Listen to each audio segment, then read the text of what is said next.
பிரிட்டனில் உங்களுக்கு பிடித்தமான இல்லங்களை சொந்தமாக்கிக் கொள்ள எப்பொழுதும் நாடுங்கள் Sri estate agent accountancy and tax. எங்களை மிக விரைவாக சந்திக்கும் போது நாங்கள் மிக விரைவாக உங்களுக்கு அந்த வீட்டு பிரச்சனையை தீர்த்து உங்களுக்கு ஒரு சொந்த வீட்டுக்காரராக நாங்கள் மாற்றி அமைச்சு தருவோம். 333 ரெய்னர்ஸ் லேன், பினா. தமிழ் உறவுகளே வணக்கம். லண்டன் ரெய்னர்ஸ் லேன் ஸ்ரீ எஸ்டேட் ஏஜென்ட்டில் இருந்து இப்பொழுதும் உங்களோடு நாங்கள் பேசுகின்றோம். வணக்கம் ராஜன் அவர்களே. வணக்கம். வணக்கம்.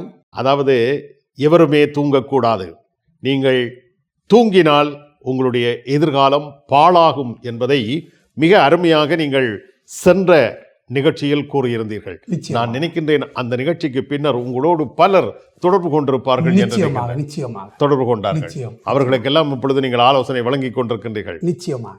அதாவது குறைந்த வருமானம் உடையவர்கள் வீடு வாங்குவதற்கான வசதியை நீங்கள் ஏற்படுத்தி கொடுக்கின்றீர்கள். அதாவது லண்டனை பொறுத்தவரையில் ஆங்காங்கே பணி செய்கின்றவர்கள் எல்லோரும் பெரிய ஊதியம் எடுப்பவர்களாக இருக்க மாட்டார்கள். தமிழ் மக்களை பொறுத்தவரையில குறைஞ்சது பாத்தீங்கன்னா ஒரு 25,000 30,000 வரையும் தான் கிட்டத்தட்ட 40% தமிழர் இஞ்சத்தை சாலரை 40%. மிச்சவை தான் அது.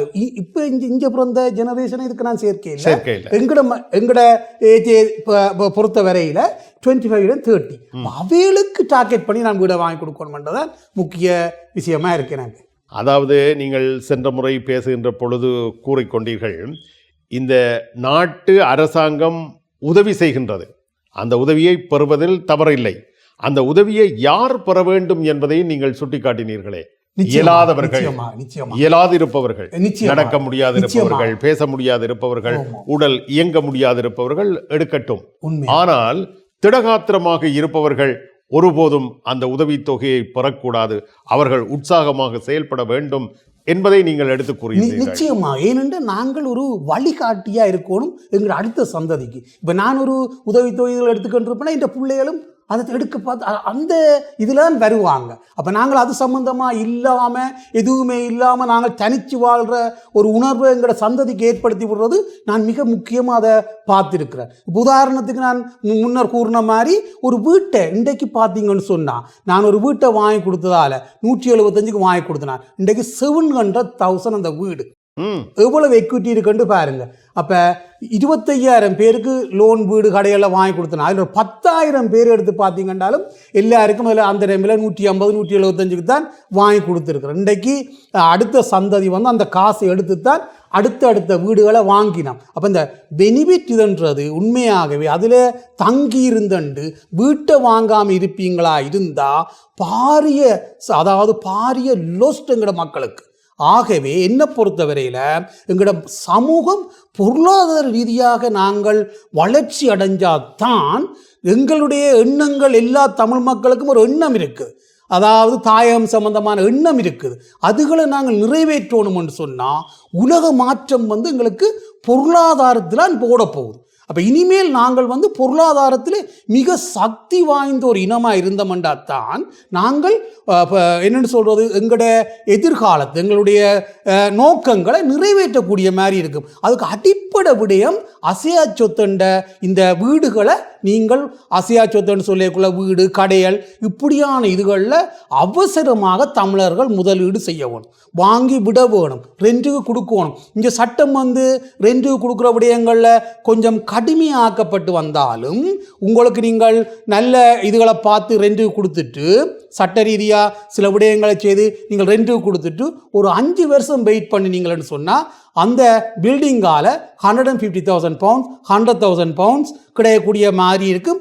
லொக்கேஷனை பொறுத்து சில லொக்கேஷனில் நீங்கள் வாங்கி 10 வருஷம் வாங்கி விட்டாலும் அப்படியே தான் இருக்கும். ஆகவே சரியாக கலந்து ஆலோசித்து எங்கே வீடு வாங்க வேணும். உதாரணத்துக்கு பார்த்தீங்கன்னா இப்போ இந்த லூட்டன் மில்டன் கிங் இப்படியான இடங்கள் மிக குறைஞ்ச விலையில் 3 லட்சம் ரூபாய்க்கு நல்ல 3 பெட்ரூம் வீடு வாங்கலாம். அப்போ அப்படியான இடங்களில் நீங்கள் வாங்கி விடைக்குள்ள உங்களோட விலை, அதாவது மிக விரைவில் அங்காலையெல்லாம் விலைகள் அதிகரிக்கிறதுக்கான வாய்ப்பு இருக்குது.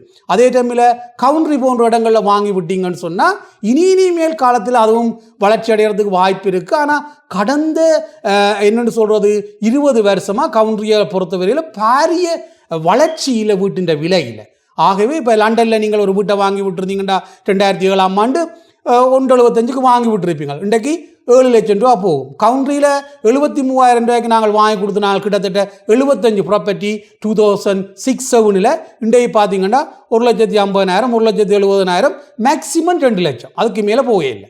அப்போ அந்த சில இடங்களை நாங்கள் தெரிவு செய்து அதில் முதலீடு செய்தால்தான் குறைஞ்ச காலத்தில் கூடுதலான லாபத்தை பெறக்கூடிய மாதிரி இருக்கும். அப்போ இந்த தமிழ் மக்கள் தங்களுடைய பொருளாதாரத்தை மேல் நோக்கி கொண்டு வரணும்னு சொன்னால் சிறப்பான இடங்களை தெரிவு செய்ய வேணும். அப்போ அதில் எங்களோட மக்கள் சிறப்பாக இருக்கணும். நான் இருக்கிறேன், இன்னொரு 10 வருஷமோ 20 வருஷமோ நாங்கள் போயிடுவோம். எங்களோட அடுத்த சந்ததியை வளர்த்து விட்டு போகணும், பொருளாதார ரீதியாகவாவது நாங்கள் வளர்த்து விட்டு போகணும். ஆகவே நாங்கள் ஒரு வரலாற்றை கொண்டு நாங்கள் அந்த வகையில் இங்கே நாங்கள் செய்யக்கூடியது பொருளாதாரத்தில் மிக பலமாக வர போகணும். ஒவ்வொரு தமிழாக்களும் ஒரு சொந்த வீடு இல்லாமல் இந்த நாட்டில் இருக்கிறதுன்றது ஒரு என்னை பொறுத்தவரையில் வரவேற்க முடியாத ஒரு விஷயம். கட்டாயம் ஒவ்வொருவரும் ஒரு சொந்த வீடை வாங்க வேணும். அது தங்களுக்காக நாங்கள் இருக்கிறோம், எங்களோட வீடு அப்படியே இருக்குது, நாங்கள் போயிடுவோம். ஆனால் அடுத்த சந்ததி அந்த வீட்டில் இருக்குது.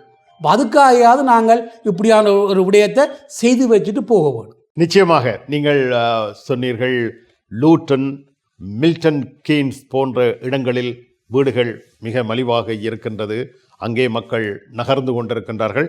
உண்மைதான். எனக்கு தெரிந்த நண்பர்கள் பலர் லூட்டனிலும் மில்டன் கீன்ஸிலும் வசித்து கொண்டிருக்கின்றார்கள், இப்பொழுதும் அங்கு நகர்ந்து கொண்டிருக்கின்றார்கள். ஆனால் அதிகமானவர்கள் லண்டனின் சுற்றுப்புறங்களில் வாழத்தான் விரும்புவார்கள். காரணம், இந்த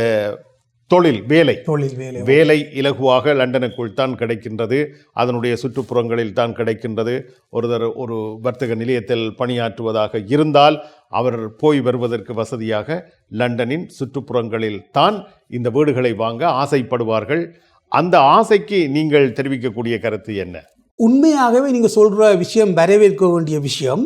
லண்டனை பொறுத்தவரையில் விலை தான் அதிகமே ஒழிய ஒரு சிறப்பான இடம். ஏன்னு சொன்னால் நாளாந்தம் விலை அதிகரிச்சுட்டு போகுது. இப்போ அண்மையில் இந்த ரைனஸ் லைன் ஏரியாவுக்குள்ளே 500 550 575 600 போன வீடுகள் எல்லாம் இப்போ இந்த மாத கடைசி, அதாவது இப்போ இந்த போன கிழமையில இருந்து பார்த்தீங்கன்னு சொன்னால் ஒரு 600 630 650 இப்படி ஒரு 50,000 60,000 அதிகரிச்சிருக்கு. அப்போ இந்த லொக்கேஷன்களை பொறுத்து தான் வீடுகள் அதிகரிக்குது. அப்போ இந்த லண்டன் எப்போவுமே மார்க்கெட்டை தான் இருக்கும். நாங்கள் எங்களை பொறுத்தவரையில் நாங்கள் 25 வருஷமாக இந்த மார்க்கெட்டில் இருக்கிறோம். அப்போ எங்களோட மக்களுக்கு எப்படியான விடயங்களை சட்ட ரீதியாக மற்றது இந்த அக்கௌண்டிங் விடயங்கள் சம்பந்தமாக சகல விடயங்களே நாங்கள் ஒரு அனுபவசாலிகள். அந்த வகையில் அவைகளுக்கான விடயங்களை பார்க்கக்குள்ள லண்டனுக்கு முதலீடு செய்யும்போது கூடுதலான லாபத்தை பெறலாம். அதே வேளையில் லண்டனுக்கு நீங்கள் முதலீடு செய்ய கூடுதலான டிப்போசிட் இருக்க வேணும்.